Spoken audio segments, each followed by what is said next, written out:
Hello mga Lodi, kamusta? Welcome po sa aking munting YouTube channel. Sa pagpapatuloy ng ating kwento ay makikita nating sinusubukang puwersahang dinodomina ng ating bida ang sandata na Muramasa para mapaamo niya ito at sumuko na ito ng tuluyan sa kanya. Napasabi na lamang ang ating bida na, sa ngayon, makikita natin kung sino ang mas malakas sa ating dalawa, dahil sa ngayon ang sinusubok ay hindi ako kundi ikaw, at kung hindi ka pa susuko sa akin ay wawasakin na lamang kita hanggang sa maging pira-piraso ka na lang, habang ang mga tao naman sa ilalim ay labis na natatakot at nakatingala sila sa ating bida. Lalo pang nilakasan ng ating bida ang kanyang inilalabas na aura upang pasukuan si Muramasa at habang ginagawa niya ito ay malakas nitong isinigaw na, Muramasa bilasan muna at sumuko ka na sa akin. Dahil dito ay napamura na lang ang sandata na Muramasa dahil sa ginagawa sa kanya ng ating bida, at makikita pa nga natin ang mga aura na nakapaligid sa sandata. Habang hawak-hawak ng ating bida ang sandata na Muramasa ay itinaas niya ito at umiilaw ito ng napakalakas, at habang ginagawa ito ng ating bida ay napasigaw ang sandata na Muramasa na, sino ka sa tingin mo, at paano ito nagawa sa akin ng isa lamang hamak na tao? Maya't maya pa biglang umihip ang malakas na hangin, at ang mga tao naman ay parang tatangayin na dahil sa lakas nito. Subalit sa unahan ay maaaninag ang isang anino ng isang tao na may hawak na sandata, at ang tao na ito ay ang ating bida. Makikita na natin na umiba na ang kulay ng aura na lumabas sa sandata at ito na nga ang palatandaan na tuluyan ng nadamina ng ating bida ang sandata na Muramasa at patunay lang ito na matagumpay na nasakop nito ang libingan. Pagkatapos ng mga nangyari, makikita na natin ang ating bida na kasulukuyang may hawak na lubid, na kung saan ito ang kanilang daan palabas sa libingan, sinabihan nito ang mga tao na umakyat lang sa lubid nang makalabas na sila ng ligtas. Agad naman na sinunod ng mga tao ang bida natin at lumakad na nga sila, subalit sa mga taong lumalakad paakyat sa lubid ay mayroong napansin na kahina-hinala ang ating bida. Nilapitan ito ng bida natin sabay kanya itong hinawakan sa balikat, at ang kahina-hinala pala na naramdaman ng ating bida ay ang hangal na si Abe Kiyoshi, na may plano sanang tumakas. Dahil dito ay nabigla ang hangal, hindi ito makapaniwala na nahuli siya ng ating bida. Sabi pa sa kanya ng bida natin na, "San ka pupunta? May balak ka ba na alisin sa landas mo ang mga tao na ito pagkalabas nyo?" Agad naman itong itinanggi ni Abe Kiyoshi, sabi pa nito na, "Nangangako ako na hindi ko iyan gagawin, basta't hayaan mo lang ako na makalabas dito. At kung hahayaan mo lang ako na makalabas sa lugar na ito, ay ako na mismo ang magrerekomenda sa iyo sa aming boss upang doon ka na magtrabaho, at kapag makapasok ka na sa Japanese excavation team ay makakatanggap ka ng aabot sa mahigit 10 bilyon yen." Lalo pa nga nitong hinikayat na magtrabaho sa kanila ang ating bida, dahil sa mayroon daw silang future relic na magiging daan nila upang malaman ng maaga kung ano ang dapat nilang gawin, at maging malaking tulong ito sa paglusob ng mga libingan at maging madali na lamang ito. Dahil sa mga sinasabi ng hangal na si Abe Kiyoshi ay namangha ang ating bida. Tinanong ito ng bida natin na kung paano ba masisigurado ni Abe Kiyoshi na matutulungan siya ng sinasabi niyang future relic na makuha ang mga kayamanan, dahil sa pagkakaalam ng ating bida ay ang future relic na yan ay isa ring kayamanan, at kapag nagamit na ito ng isang tao ay hindi na ito magamit pa ng iba. Sinagot naman ito ni Abe Kiyoshi na, hindi na dapat na mag-alala ang ating bida, dahil sa mayroon silang grupo ng mga tagalusob ng libingan, na nasa ilalim ng pamamahala ng propeta na gumagamit ng future relic na kayamanan, at sigurado na tutulungan nila ang ating bida hanggang sa abot ng kanilang makakaya. Natuwa naman dito ang ating bida sa mga inialok ni Abe Kiyoshi at naging interesado ito, kaya sinabi nito na hinahayaan na nitong makaakyat si Abe Kiyoshi sa lubid, subalit dapat ay siya ang pinakahuli na aakyat dito. Dahil sa mga narinig nito ay labis-labis na lamang ang tuwa ng hangal, dahil sa mabubuhay na siya, at inaasahan na niya ito galing sa isang mababang uri na tao, dahil sa kumagat ang ating bida sa kanyang pain na 10 bilyon. Umakyat na nga silang dalawa sa lubid at habang paakyat nga sila ay humingi ng patawad ang ating bida kay Abe Kiyoshi, dahil sa kanyang mga naging asal kanina. Sinagot naman ito ni Abe Kiyoshi na, "Okay lang, walang problema, ang kagaya mong isang mahusay na isang tagalusob ng mga libingan ay malugod naming tinatanggap sa aming pangkat." Habang nakahawak sa lubid ay sinabi ng ating bida na gusto nitong pag-usapan ang tungkol sa kanilang kasunduan, at gusto pang malaman ng ating bida ang marami pang mga impormasyon tungkol sa future relic na yan, at kung malaman niyang hindi makakapagkatiwalaan ang grupo na yan ay hindi na siya sasali. Napatawa naman dito si Abe Kiyoshi sabay may pagmamalaking sinabi nito sa ating bida na, huwag na dapat ito mag-alala. At sinabi nito sa ating bida na ang kanilang tinitrabahoan ay ang sikat na TKBM Group. Pagkarinig nga dito ng ating bida sa sinabi ni Abe Kiyoshi ay napangiti ito, dahil sa nalaman nito na miyembro pala ng TKBM ang hangal, at hindi alam ni Abe Kiyoshi na ang TKBM pala ay ang kinamumuhian ng ating bida dahil si CEO Kun ang pinuno nito na siyang labis na kinamumuhian ng ating bida. Hindi na nga nag-alinlangan pa ang bida natin at bigla nitong sinipa si Abe Kiyoshi. Si Abe Kiyoshi naman na hindi nakita ang parating na sipa ng ating bida ay nagulat ito, at naging dahilan sa kanyang pagkabitaw sa pagkakahawak nito sa lubid, habang nahuhulog ito ay hindi pa siya makapaniwala sa nangyari sa kanya. At dahil sa kanyang pagkahulog sa sahig ay napasigaw ito na ang kanyang paa. Habang nakaupo sa sahig ay sinabihan ito ng ating bida na, maraming salamat sa mga impormasyon, at alam ko na desperado ka talagang mabuhay, kaya ibinigay muna sa akin ng kusa ang mga mahahalagang impormasyon na iyon. Subalit sino ka sa tingin mo para magtatrabaho ako sa mga basura na kagaya nyo, dahil dito nabigla si Abe Kiyoshi sa mga narinig nito na sinabi ng ating bida. Habang gumuguho na ang libingan, ay nagmamakaawa naman si Abe Kiyoshi na huwag siyang iwan ng ating bida, dagdag pa nito na talaga bang hahayaan na lang siya na mamamatay doon ng ating bida kahit na nakikita na niya itong duguan siya. Matapos ang mga nangyari, makikita na natin ang bida natin kung saan nakaharap ito sa salamin, nang biglang may gumambala sa kanya na boses at nagsisigaw ito na pakawalan siya. Nagmumura pa ito na papatayin niya ang ating bida, habang ang bida natin na naririnig ang ingay ng boses ay napapikit na lamang ito dahil sa sobrang inis. Habang may naiinis na mukha ay binuksan ng bida natin ang dala niyang bag, at sinabi nito na, sino ba sa inyo ang nagsimula ng pag-iingay na ito at nang mabatukan ko na? Ang boses naman na kanina pa nagsasalita ay minura ang ating bida, at sinabi pa nito na, sino ka sa tingin mo para gawin sakin ito, bastardo ka. Kinuha ng ating bida ang sandata, at habang may galit na ekspresyon ay tinanong niya ito na, ikaw ba yon, ang kanina pa na maingay, ha, Muramasa? Sumagot naman si Muramasa na, ano, bitawan mo, ako bastardo ka. Dahil sa labis na inis ay inihagis ng ating bida ang sandata na si Muramasa sa inidoro, sabay sabi na, Muramasa tumahimik ka na. Habang may galit na mukha, sinabihan nito si Muramasa na, ngayon tikman mo kung ano ang lasa ng inidoro, habang si Muramasa naman ay galit at as usual ay minura na naman nito ang ating bida. Lumabas na nga ito sa banyo, at pagkalabas nga nito ay nakaramdam ito ng sakit. Tiningnan ng ating bida ang kanyang kamay at nakita nito ang isang sugat, batid rin nito na ito ang naging kinalabasan sa kanyang kamay dahil sa puwersahan nitong dinami na ang sandata na Muramasa.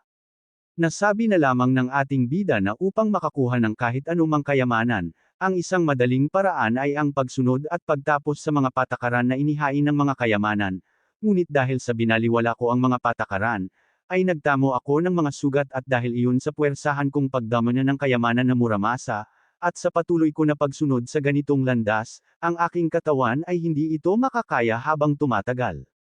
Subalit wala nang iba pang naisip na paraan ng ating bida, at kung hindi nito madama na ang mga kayamanan ay sa hinaharap ay pagtataksilan siya ng mga kayamanan na ito. Maya't maya pa habang abala ang ating bida sa kanyang mga iniisip ay biglang lumabas ang kanyang system window, at nakasaad dito na dahil sa nakalabas na ang ating bida sa libingan ay nabuksan nito ang isang basic skill para sa isang tagapaglusob ng mga libingan, at makakatanggap pa ng gantimpala ang ating bida dahil sa pagtapos nito sa kanyang mission. Pagkakita nga ng bida natin sa kanyang system window ay namangha ito, subalit hindi naglaon ay nagtaka rin ito nang nakita ng ating bida dahil sa pinapapili ito ng kanyang system window, kung saan sa dalawang landas ba ang pipiliin ng ating bida, ang pagdudama na ba sa mga kayamanan o ang landas ng sociability. Tinanong nito ang ibon na kung sinasabi ba nito sa kanya na pumili ng maayos upang magamit ito ng tama, tinanong pa nito ulit ang ibon na bakit ba siya pinapapili. Kung isa pa ba ito sa mga pagsubok na kanyang binigay. Tinanong niya ang ibon na dahil ba sa nangyari sa kanyang kamay kaya dapat na niyang itigil ang kanyang ginagawa, subalit ang ating bida na buo na ang kanyang desisyon ay pipiliin niya pa rin ang pagdudamana sa mga kayamanan. Walang pag-alinlangan na ikinuyom nito ang kanyang kamay, at pinili niya ang landas ng pagdudamana. Kaya lumabas sa kanyang system window na matagumpay niyang natanggap ang gantimpala. Subalit ang ating bida na naging poker face ang mukha, na nagtataka ito na dahil sa parang walang nangyari sa kanya. Inikot-ikot nito ang buong silid para hanapin ang kanyang gantimpala, nagtataka ito na kung mayroon ba siyang nakaligtaan, dahil sa inaasahan nito na makakatanggap siya ng isang kahon na kanyang gantimpala, kaya nainis na lamang ang ating bida dahil sa nadismaya ito. Nang biglang may naramdaman ang ating bida. At pagtingin nga nito sa kanyang kamay ay may nakita itong isang maliit na bagay, lumabas naman sa kanyang system window na isa itong uri ng pagkain na pwedeng kainin kaagad, at hindi matukoy ang ranggo nito. Nagtataka ang ating bida kung dapat niya ba itong kainin, ngunit dahil sa sinabi naman sa kanyang system window na pwede itong kainin ay mas mabuti na lang na subukan niya ito. Sinabi pa nito na wala namang mawawala sa kanya kung kakainin niya ito, at kung mamamatay siya doon dahil sa pagkain nito ay siguro iyon na ang ibinigay sa kanya na tadhana. Hindi na nga ito nag-alinlangan pa at kinain na nga nito ang binigay sa kanya ng system na pagkain. Pagkatapos ay kinuha ng ating bida ang sandata na muramasa na kanina pa nakalubog sa inidoro, sinabi pa nito na, tama na yan, lumabas na tayo at uuwi na tayo, at nagsisisi na ito dahil sa inilubog niya sa inidoro ang sandata, habang si Muramasa naman ay syempre, ano pa ba edi minumura na naman nito ang ating bida, haha. Nang biglang may naramdaman na kung ano ang ating bida, nabitawan na nga nito si Muramasa, at napagtanto nito na nag-umpisa ng umepekto sa kanyang katawan ang kinain niya kanina na galing sa kanyang system. Nang bumalik na sa ayos ang kalagayan nito, ay nakita ng ating bida na gumaling na ang kanyang sugat sa kamay, at napagtanto nga nito na ang kanyang kinain kanina ay isang kayamanan na gamot. Labis itong namangha at natuwa, dahil sa ang kayamanan na iyon ay malaki ang pakinabang upang pagalingin ang kanyang sugat. Nang biglang lumabas na naman ulit ang kanyang system window dahil sa isang paalala. At nakasaad dito na dahil ang ating bida ay nakayanan ang isang makalaso na epekto ng kayamanan, at matagumpay itong gumaling sa kanyang sugat, ay nadiskubre nito ang isang kakayahan na pagiging immune sa mga lason. Nagulat ito nang nakakuha siya ng isang kakayahan na pagiging immune, at ito ang kauna-unahan ng ating bida na nakakita ng isang abilidad na kagaya nito. At hindi pa siya makapaniwala na baka dahil sa ginawa ang abilidad na ito para sa kanya. Samantala sa kalagitnaan ng gabi, ay lumabas sa television ang isang balita, na sa lugar ng Seoul sa distrito ng Yongdingpo ay may isang malaking lindol ang nangyari, at may isang hindi matukoy na gusali ang lumitaw sa pinangyayarihan mismo ng lindol. At mismo sa kinaroroonan ng misteryosong gusali, ay mayroong mahigit sa 50 katao ang natrap sa loob nito. Sinabi ng mga tao na ito na sa loob ng gusali ay puno ng mga delikadong patibong, at ang mga pader ay puno ng mga sandata. Sinabi pa ng isang testigo na mayroon daw isang tao ang gusto nito silang saktan, at ang tao na yun ay sinabi na nanggaling ito sa isang grupo ng Japanese excavation, kaya sa ngayon ang gobyerno ng Korea ay kinausap na ang himpilan ng Japan, at hinihintay na lamang ang kanilang tugon. Sa kabilang banda naman, dahil sa mga nangyari, ang gobyerno ng China at Russia ay humingi din ng tugon galing sa gobyerno ng Japan, upang punan ang mga aksyon na kanilang mga ginawa. Sinabi pa dito na ang bansa din ng United States ay gumawa din ng anunsyo tungkol sa, subalit hindi pa natapos ang balita ay ang tao na nanonood ng television ay pinatay na niya ito at napamura ito dahil sa kanyang mga narinig sa balita. At makikita natin ang isang sundalo na nakaluhod habang pinapalibutan ng mga galit na tao. Ang mga tao pala na ito ay ang mga opisyal na may mataas na ranggo sa grupo ng Japanese excavation at pinapagalitan nila ang isang sundalo. Sinabi ng isang lalaki na ang media ay ibinalita na ang tungkol sa mga libingan at mga kayamanan, at kumalat pa na ang bansa ng Japan ang sangkot sa mga kaganapan na ito, kaya talagang malaking kahihiyan ang naidulot nito sa kanilang bansa. Galit na sinisisi ng isang tao ang sundalo, dahil sa ang kanilang kasamahan ang sanhi ng malaking skandalo na ito sabay namatay pa ito. At sinabi pa nito na ang kanyang kamatayan ay hindi pa sapat para sa isang katulad niyang gumawa ng malaking perwisyo na ito. Ang sundalo na walang magawa sa mga pinagsasabi sa kanya ng lalaking kanina pa nagsasalita ay humingi na lamang ito ng patawad. Siya nga pala mga lodi, baka nagtataka kayo, ang sinasabi nilang kasamahan ng sundalo na nagsanhi ng skandalo ay si Abe Kiyoshi na namatay dahil sa iniwan ito ng ating bida sa loob ng gumuguhong libingan. Ang lalaki na ito ay si Mori Hiroyuki, ang leader ng Japanese excavation team, at tatawagin na lang natin bilang Mori, sinabi nga ni Mori na hindi nila nakalkula ng maayos ang maaaring mangyari, at hindi nila nakita sa kanilang propesiya na lalabas ang isang Koreanong gagambala sa kanilang mga plano. Sinabi pa ng isang lalaki kay Mori na, "Di ba kayo mismo ang nagsabi na kayo na ang bahala tungkol sa isang Koreano na sinasabi sa propesiya?" Sumagot naman si Mori na sinunod naman nila ang mga iniutos sa kanila, subalit mayroon lang mga naging balakid kaya hindi nila nagawa ng maayos ang kanilang mga plinano. Kampante naman na sinabi ni Mori na huwag na silang mag-alala pa dahil iba na ang sitwasyon sa ngayon, dahil maaari na nilang mahanap ang ating bida sa pamamagitan ng kanilang future guide relic. Subalit mukhang hindi pa rin kumbinsido ang kausap ni Mori, dagdag pa nito na sa pagkakaalam nito ay ang gumagamit ng future guide relic ay maaari lamang nitong mahanap ang isang tao kapag nakita na niya ito o nakausap man lamang. Sinagot naman ito ni Mori na dahil sa namarkahan na ng future guide relic si Abe Kiyoshi, at dahil nagkita na si Abe Kiyoshi at ang ating bida ay maaari na nila itong mahanap, subalit sa ngayon ay hindi pa rin kompleto ang kanilang impormasyon para mahanap ang saktong kinaroroonan ng ating bida. Dagdag pa ni Mori na sa ngayon ang kanilang mga kasamahan na mga scholar, ay naghahanap din ng paraan upang mahanap ang lokasyon ng ating bida, at ang grupo ng TKBM ay nagsisikap din upang matapos na ang kanilang mga plano. Pumayag na nga ang mga tao na kausap ni Mori at bibigyan nila ng oras pa ang grupo ni Mori. Agad naman na nagpasalamat si Mori, at nangako ito na gagawin nila ang lahat ng kanilang makakaya upang mawala sa kanilang landas ang ating bida. Samantala habang nagkakagulo na ang grupo ni Mori, ay makikita naman natin ang ating bida na pahiga-higa lang, at labis itong namamangha at iniisip nito ang nakuha niyang bagong kakayahan na pagiging immune sa mga lason.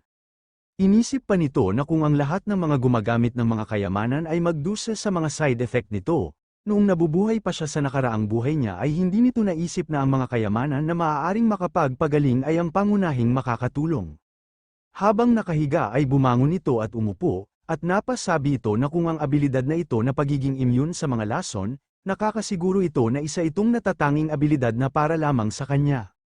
Inisip pa nito na siguro dahil yun sa ibon na kayamanan na nasa kanya sa ngayon.